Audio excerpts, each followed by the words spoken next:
Well, I hope you guys enjoyed the video. We're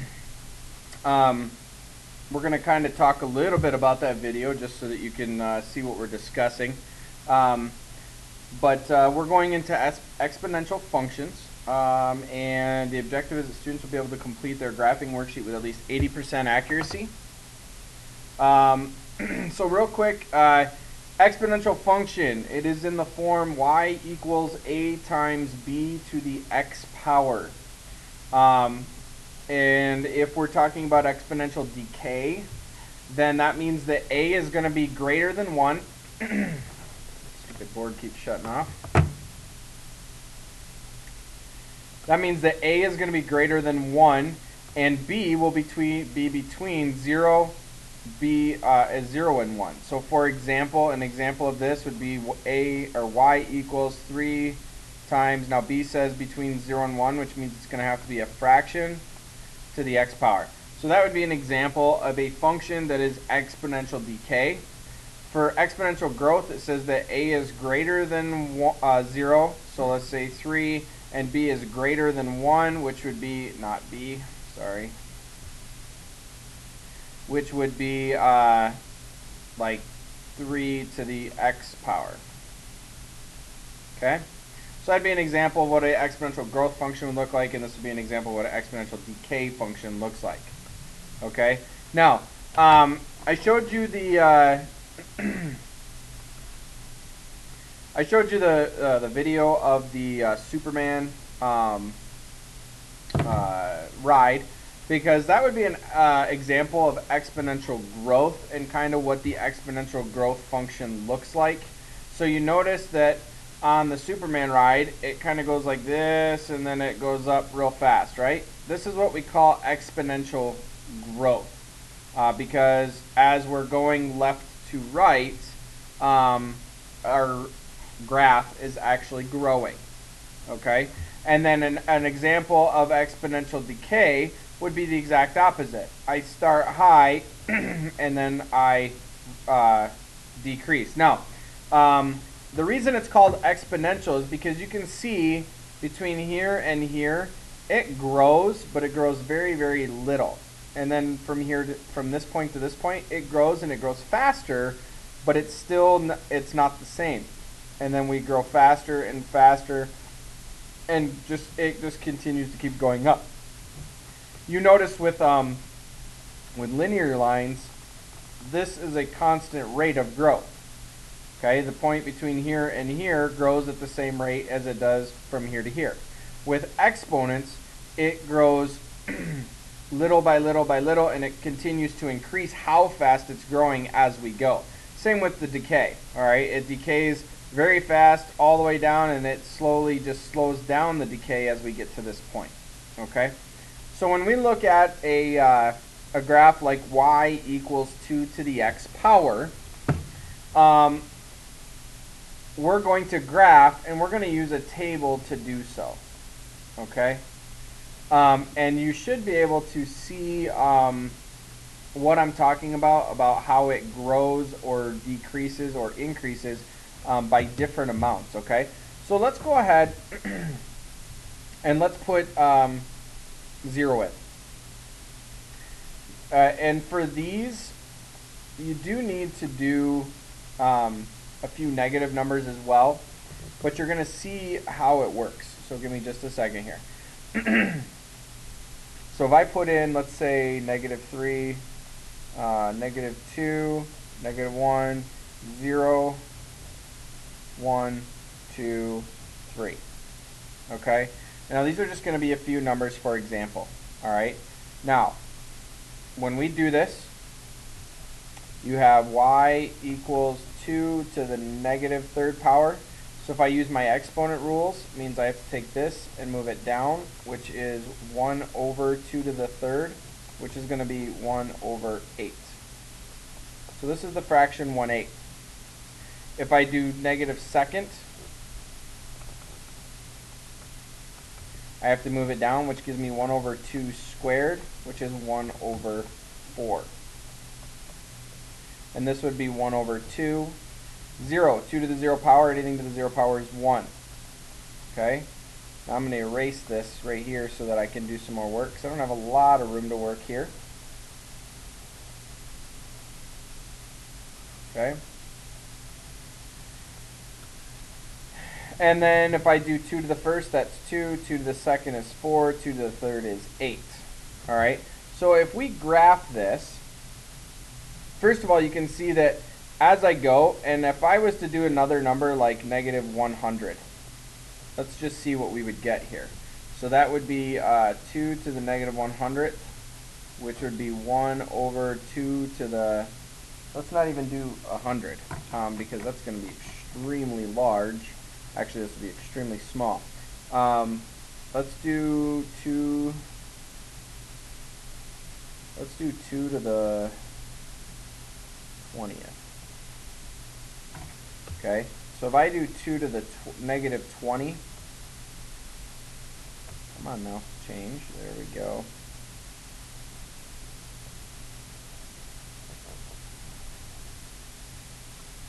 So if I do negative 20, this is going to be 1 over 1,048,576. Okay, and if I was to do 20, it would actually be 1,048,576. Okay, so you can see that as the negative number continues to decrease, so negative 1, negative 2, negative 3, now we go to negative 20, you can see that this number is getting smaller and smaller and smaller and smaller. And if I put in negative 1 million, I would never get 0. Okay, so what's going to happen then is when I do, when I do my graph, I don't really need negative numbers. So I'm going to put my y-axis down here, and I'm going to put my x-axis over here. Okay, because I don't have very many negatives this way. And so when I graph this,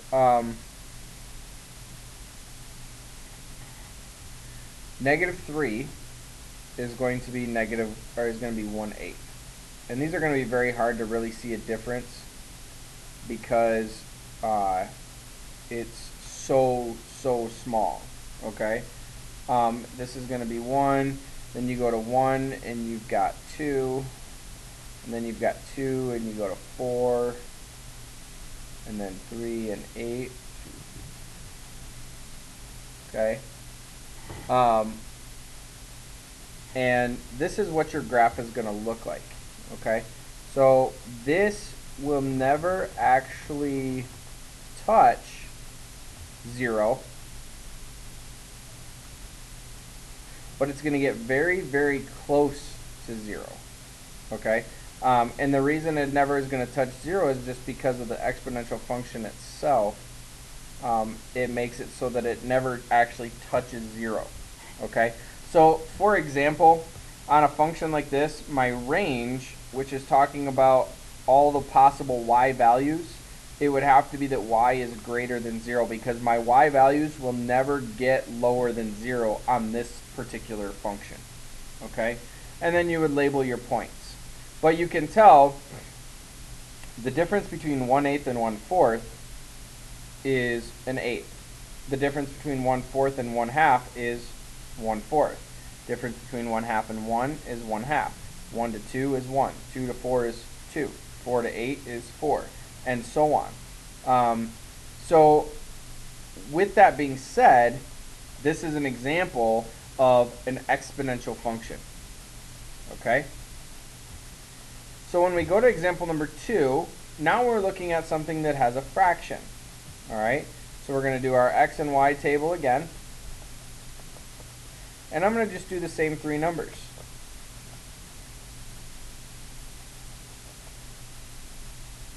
And we will go ahead and put a negative 20 in here, and we will put a 20 in here also just to find it. I'm not going to actually graph those ones, okay? So if I do negative 1/3, that's going to be y equals 1/2 to the negative third power. I got to flip it, okay? Which means this would be 1 to the negative third over 2 to the negative third. Flip it, which means it's going to be 2 to the third over 1 to the third, which is going to be 8. Negative 2 would be 4, negative 1 would be 2. See how it works is if the base here is a fraction, that means this is going to be the exact opposite of what we just did. Okay? So that means the negative numbers are going to be bigger, the positive numbers will be smaller. When we did this one, the base was a whole number, so the negative numbers were small, the bigger numbers, the positive numbers were bigger. Okay? So here, this is going to be 1. Now you got 1/2, 1/4, 1/8, and then these would be 10, 48, 576. 10, 48, 576. And this one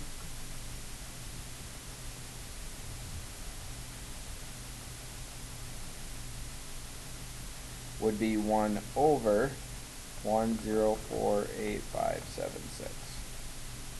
Okay? So you notice how this is the complete opposite of what it was for y equals 2 to the x. Okay? So when I graph, same idea.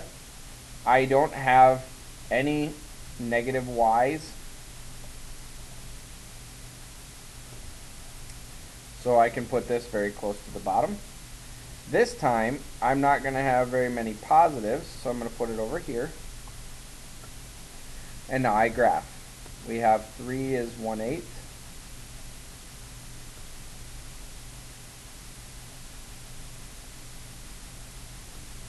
Then you got 2 is going to be, 1 is going to be 2. Negative 2 would be negative 4. Negative 3 would be 8. Okay? So then my graph again would look like this. And that is not supposed to go up.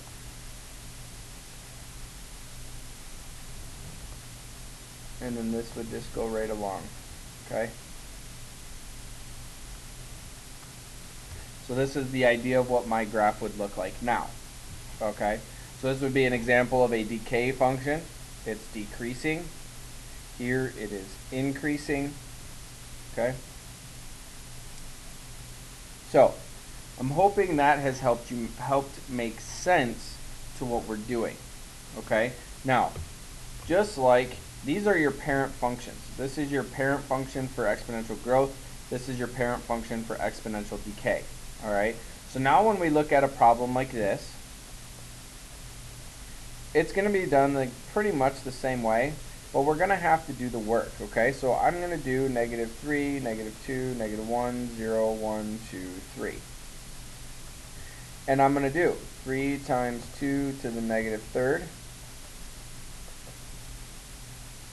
which is 3 times 1 over 2 to the third, which is 3 times 1 over 8. And if I do the multiplication, that gives me y equals 3 over 8.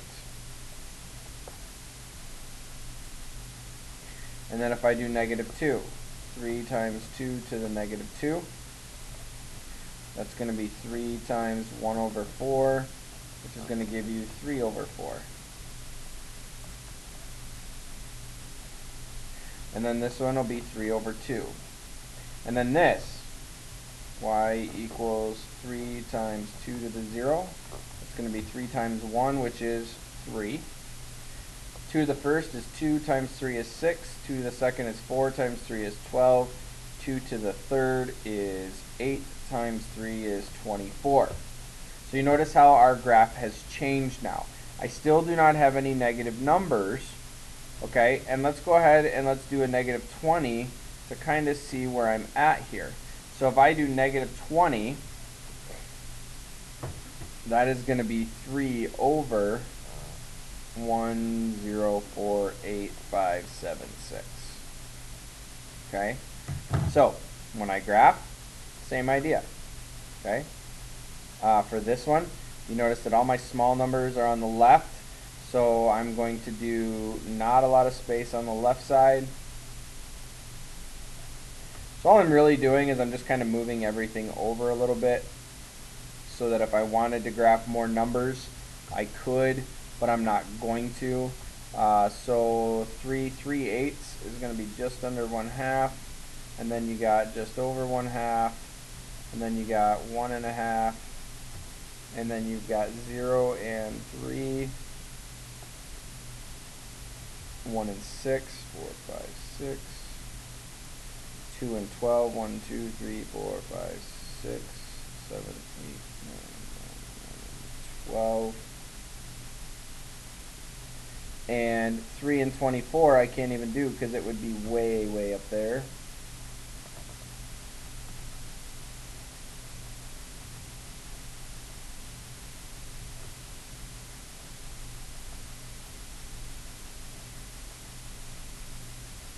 And you notice on this one actually happens to increase a lot faster than this one. You can tell this one is kind of a little bit more of a slower and more gradual increase, even though it does increase still very fast.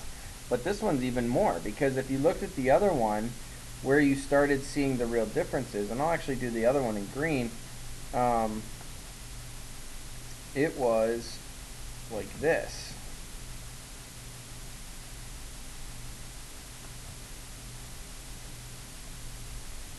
Okay, so the other one kind of went up in this direction.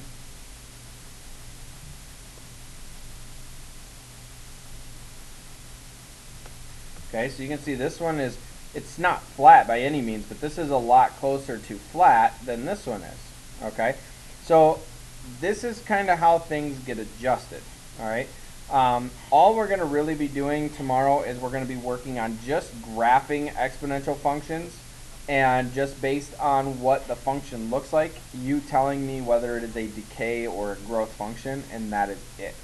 Okay, but be prepared to do these. Okay, this is going to be something that I'm going to expect you to be able to do, and I will be walking around tomorrow to try to help you guys out. All right, with that being said, be prepared to do a warm-up tomorrow morning when you come into class. It'll be on the board as soon as you walk in. And other than that, I hope you guys have a great night tonight, and make sure you do your notes.